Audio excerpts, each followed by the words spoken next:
जैसे स्कॉटलैंड और scotch, Mexico और टकीला, या फिर शैंपेन और फ्रांस।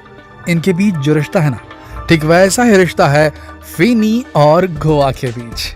हो सकता है आप में से कईयों ने फेनी का नाम पहली बार सुना हो, तो बता दें कि फेनी एक ऐसी अल्कोहलिक ड्रिंक है जिससे गोवा का रिश्ता करीब 500 साल पुराना है और आज भी गोवा में रहने वाले या फिर गोवा घूमने आने वालों में से ज्यादातर लोग फेनी का स्वाद चखते ही हैं। गोवा में फेनी दो तरीके की मिलती है, एक नारियल फेनी और दूसरी काजू फेनी। लेकिन गोवा की काजू फेनी ज्यादा पॉपुलर है। जी हाँ, आप इसे काजू से बनने वाली देसी शराब भी कह सकते हैं, जिसे कड़ी मेहनत के बाद तैयार किया जाता है। तो आज के हमारे इस वीडियो में हम जानेंगे कि आखिर काजू से इस शराब को कैसे बनाया जाता है। साथ ही ये भी जानेंगे कि काजू से बनी ये शराब जिसे फेनी कहते हैं, आखिर ये गोवा में इतनी फेमस क्यों है। तो चलिए शुरू करते हैं हमारा आज का वीडियो। ये है पेड़ पर लगे काजू के फल। हर फल की तरह ही काजू के फल भी जब पूरी तरह से पक जाते हैं तो नीचे गिरने लगते हैं। जब ये फल नीचे गिरते हैं तो इन सारे फलों को इकट्ठा कर लिया जाता है, फिर इनकी अच्छे से सफाई की जाती है। फिर काम शुरू होता है इन फलों से काजू को अलग करने का। कुछ इस तरह से ये सारे काजू और इसके फलों को अलग कर लिया जाता है। यहाँ काजू का कोई काम नहीं होता। काजू को इकट्ठा करके फैक्ट्री भेज दिया जाता है। देसी शराब बनाने के लिए काम आते हैं काजू के फल। जी हाँ, यहाँ काजू के फलों से रस निकाला जाता है। और दोस्तों, काजू की वाइन बनाने के लिए यही प्रोसेस सबसे ज्यादा मेहनत वाली होती है, क्योंकि देखिए यहाँ कैसे काजू के फलों से रस निकालने का काम किया जाता है। दरअसल वर्कर्स को पैरों में बूट पहनकर घंटों घंटों तक फलों को पैरों से कुचलना पड़ता है। इनके जूते कोई आम जूते नहीं होते, ये खास तरह के जूते होते हैं। इन जूतों का निचला हिस्सा लकड़ी का बना होता है, जिससे फलों से जूस निकालने में आसानी होती है। ये वर्कर्स तब तक इन फलों को पैरों से मसलने का काम करते हैं जब तक कि फलों का सारा रस अच्छे से निकल नहीं जाता। दोस्तों, देखने में आपको तरीका है एकदम अनहाइजीनिक जरूर लग रहा होगा, लेकिन काजू से देसी शराब बनाने का तो यही तरीका है भैया, और लोग इसे बड़े ही चाव से पीते हैं। अब यहाँ से सोच सकते हैं कि भाई फलों से रस निकालने के लिए यहाँ मशीनों का इस्तेमाल क्यों नहीं किया जाता, क्योंकि अगर मशीनों से इन फलों का रस निकाला जाए तो काम तो मिनटों में हो जाएगा। तो दोस्तों, यही तो है काजू से देसी शराब बनाने का ये बिल्कुल देसी तरीका। साथ ही कहा जाता है कि मशीन से निकाले हुए रस में लोहे का स्वाद आ जाता है, जिसकी वजह से इसका बहुत टेस्ट नहीं रह जाता।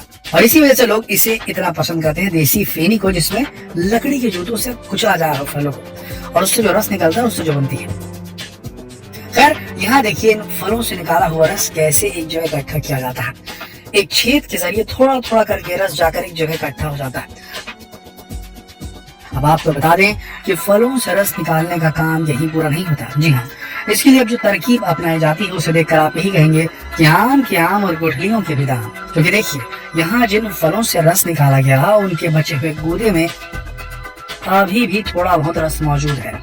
इसके लिए इन सारे बचे हुए फलों की गूदों को कुछ इस तरह से पहाड़ का शेप बनाकर इकट्ठा किया जाता है। फिर इसे कुछ इस तरह से कसकर लकड़ी की मदद से बांध दिया जाता है और फिर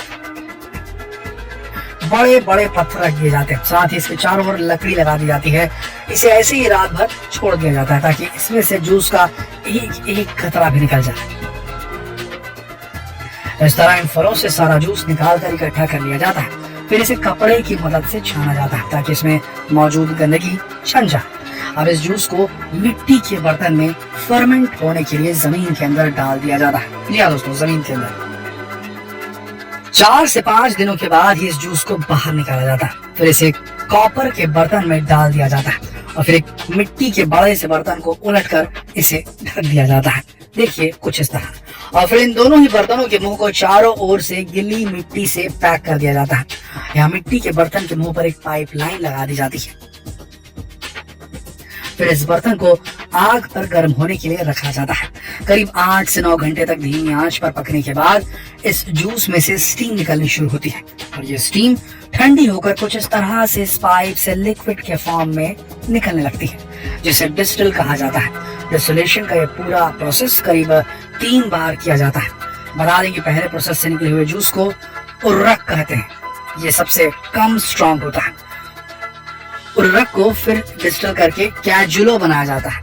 लोकल मार्केट में कैजुलो की मांग उतनी नहीं रहती है। जबकि अंतिम प्रोसेस में फेनी तैयार होती है। इसमें फर्मेंट किया हुआ 4% जूस ही अल्कोहल बनता है। इसके बाद यहाँ इस पूरे प्रोसेस से निकाले गए वाइन को टेस्ट किया जाता है। टेस्ट में पास होने के बाद फाइनली इसे बोतल में पैक करके मार्केट में भेजा जाता है।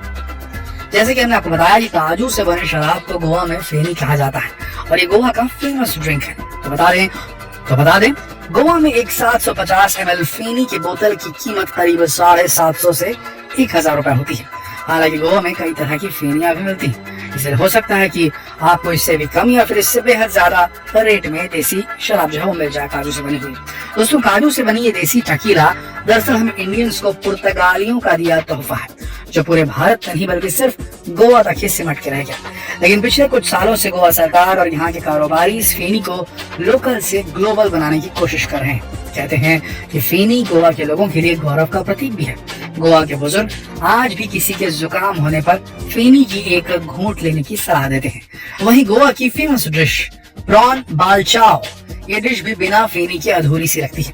बता दें कि यहाँ के एक बिजनेसमैन नेदन गुडचाडकर तो फेनी के इतने बड़े फैन हैं कि उन्होंने पूरा का पूरा म्यूजियम ही फेनी के नाम कर डाला है।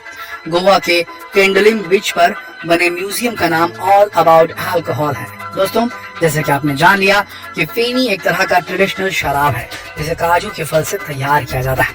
इसमें किसी भी तरह के ऑर्गेनिक या आर्टिफिशियल फ्लेवर्स का इस्तेमाल नहीं किया जाता। दरअसल फेनी नाम संस्कृत शब्द फेना से लिया गया है, जिसका मतलब झाग होता है। फेनी का फ्लेवर फल की तरह और इसका स्वाद कसैला होता है। बताया जाता है कि इसका स्वाद अपने आप में बेहद अलग है। फेनी में अल्कोहल की मात्रा 43% से 45% होती है। यही कारण है इसका स्वाद बहुत स्ट्रॉन्ग होता है, इससे गंध भी आती है। लेकिन कहा यह भी जाता है कि दूसरी शराब की तरह फेनी पीने से हैंगओवर नहीं होता। सन 2009 में गोवा सरकार ने फेनी को जियोग्राफिकल इंडिकेशन सर्टिफिकेट जारी किया था। साल 2016 में गोवा सरकार ने इसे हेरिटेज ड्रिंक का दर्जा देने का प्रोसेस भी शुरू किया था। बता दें कि फेनी का इस्तेमाल केवल शराब नहीं बल्कि कई तरह के काम के लिए किया जाता है। दांत की समस्या, मसूड़ों की सूजन समेत मुंह में होने वाली कई तरह की समस्या के लिए फेनी को असरदार बताया जाता है। कई लोगों का तो ये भी मानना है कि फेनी से बॉडी को गर्मी मिलती है और रेस्पिरेटरी सिस्टम भी साफ रहता है। कब्ज और पेट से जुड़ी कई बीमारियों में भी इसे कारगर बताया जाता है। तो दोस्तों, ये था एक वीडियो जिसमें बताया गया था कि किस प्रकार से काजू से सारा कुछ बनता है। क्या आपने कभी फेनी टेस्ट की है? हम ये तो नहीं कहेंगे कि आप अल्कोहल पीना शुरू कर दें, लेकिन हाँ, ये जनरल नॉलेज के लिए एक वीडियो था जिसमें हमने आपको बताया किस प्रकार से काजू से भी लोग शराब बना डालते हैं, वाइन बना डालते हैं और किस प्रकार से इतनी फेमस है गोवा की फेनी। मिलते हैं अगले वीडियो में, तब तक आप सबका इस वीडियो के अंदर बने रहने के लिए दिल से धन्यवाद।